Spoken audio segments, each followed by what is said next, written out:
Shoot. Ooh.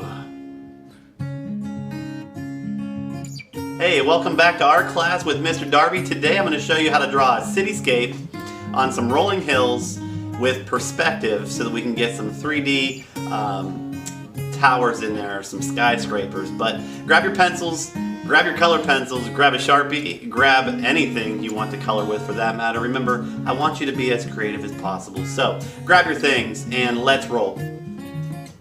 No. Alright, today let's draw our cityscape. So it's very simple, very fun to do. Turn your paper horizontal like this. And start here in the corner. We're here in the corner. Let's start here in the corner. Make a rainbow shape that comes up and down. This is our first hill. It's not perfect. That's okay. It's actually just fine, all right? And all hills are different. This hill here can be just a little bit taller, but not too tall. I took that all the way to the edge. You could do the same thing on this side. Just like that. In the middle of the first hill here, we're going to add a road. So we take our road, we draw it at a diagonal toward the middle of the paper, and then it will look like it's getting smaller as it goes over the hill. So not connected here and wider at the bottom. Let's draw a sidewalk. Start close to that line, and as you get closer to us, that line will get farther apart. Perspective. It's getting smaller as it goes back into space. We can add some lines on this road, which are going to be horizontal, following the edge of the paper. And we just draw those lines going up and getting closer together as they get farther away. Let's add some rectangles in the middle to be our dots on the road, our lines on the road. So here's a rectangle right in the middle of the road. Okay, don't worry about the sidewalk for now. And we can make a shorter one above it, and a shorter one above it, and a shorter one above it. Now our road is going back into the distance. We can go ahead and add trees, bushes. Maybe there's a park. You could do that with cloud shapes. So cloud shapes are interesting because clouds are all different, but some small bumps, some larger bumps. Create variety to make it more interesting. On this side, I'll make it seem like it gets bigger as it gets closer to us. There, just like that. And we could take our buildings and work from the edges into the middle of the picture to add to that perspective. How are we going to do that? Well, it's pretty simple. Let's watch. Come up here about halfway between the top of the page and the grass on the hill. Find that point and draw a straight line down. Then come in a little bit further and draw another straight line down. And then we'll make another line down.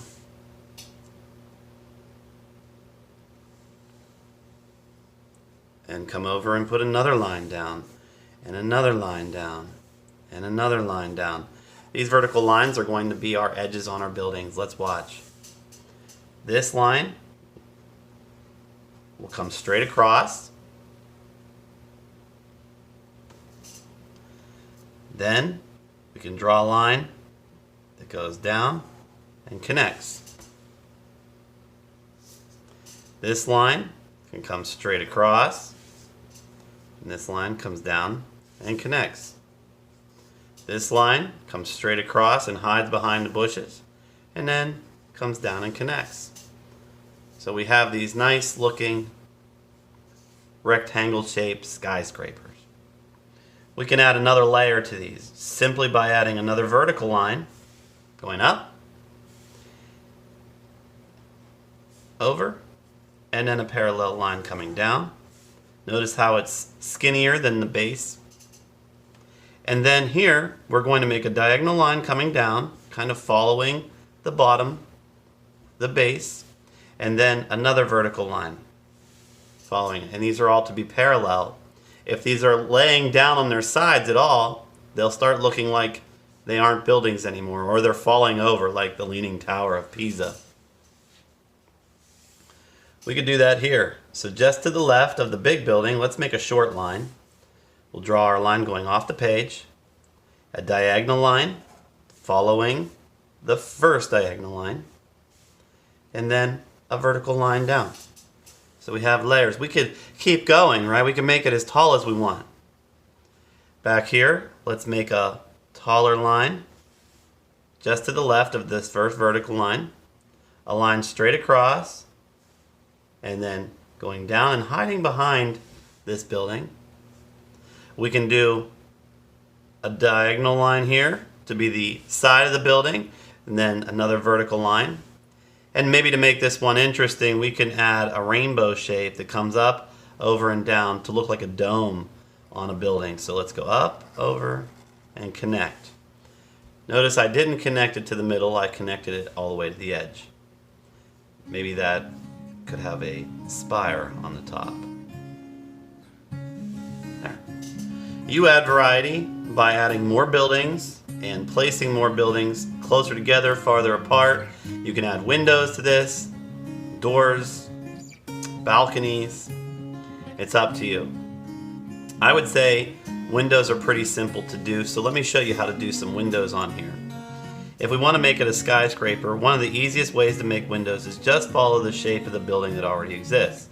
For example, following that line, and as it gets down lower, you can see how they're not diagonal nearly as much. On the right, on the left, it's going to look different.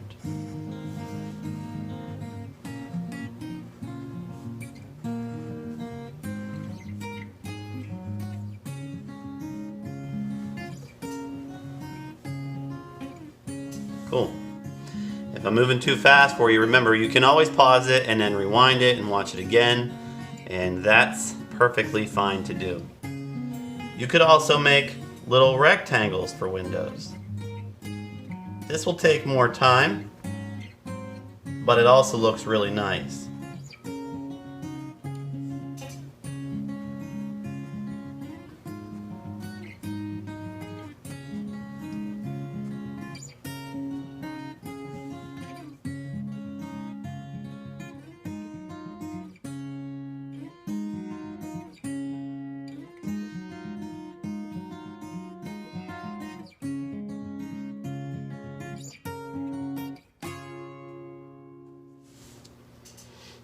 You can do the same thing on the side, but the side, remember, it has to be diagonal. So I'll put two windows here.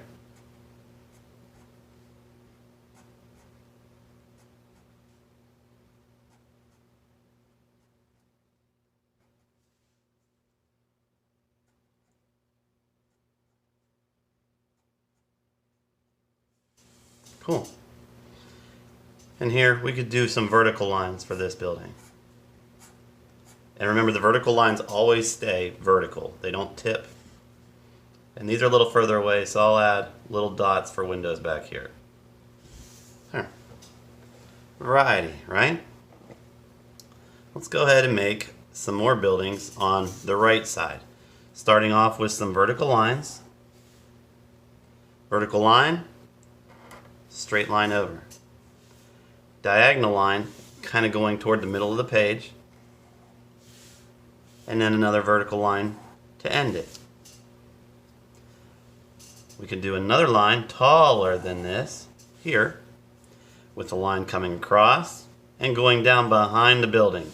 So rectangle, parallelogram. You can't see the bottom of it, right? Parallelogram, parallelogram, they're there. And then another diagonal line followed by a parallel line. Parallel lines are the lines that would never intersect. They would never cross over each other. They shouldn't look like they're getting skinnier at any point or farther away. They just look like they follow along each other. Let's make another one here. Straight up and down. This line goes straight over. This line, let's make this a little wider, comes over and down. Alright, let's right above this, let's go ahead and make another one touching it. And this will come down and stop, and this will come over and hide. Another one right above it. Comes up, make a line come up, diagonal. This is a little steeper of a diagonal than this one because it's higher in the air.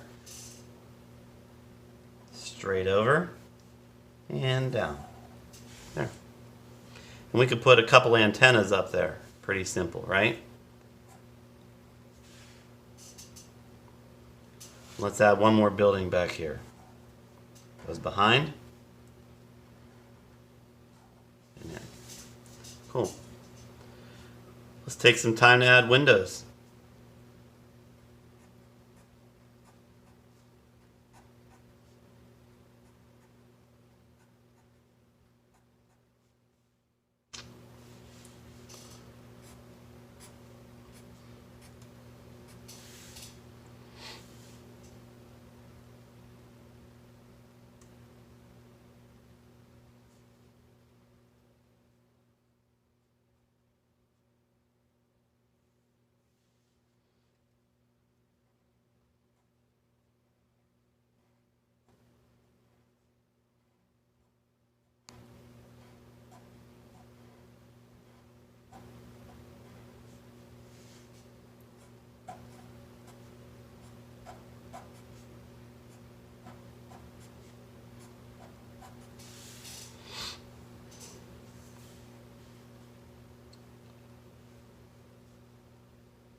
Now we can make the sun.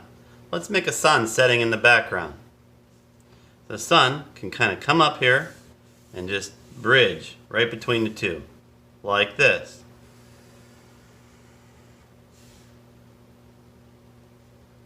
And we can make the waves on the water look like sun rays. We can add clouds in the sky similar to the clouds that we made for our trees. Variety, some are big, some are small. I try to keep a flat bottom of a cloud while the top kind of comes up and over. So let me show you. Up, down, flat across the bottom. Birds are easy. We can make a line like a V, and the V is opened and curved. Let's tip one. Tip another. Remember to use your artistic license to add whatever you want to this picture before you color it. I'm going to grab my color pencils and then I'll get started coloring it.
There you have it, our finished Cityscape project with three-dimensional buildings. I hope you enjoyed making this project with me. I look forward to making something new with you again next time. But in the meantime, keep practicing because practice makes progress. Be safe, and I'll see you soon.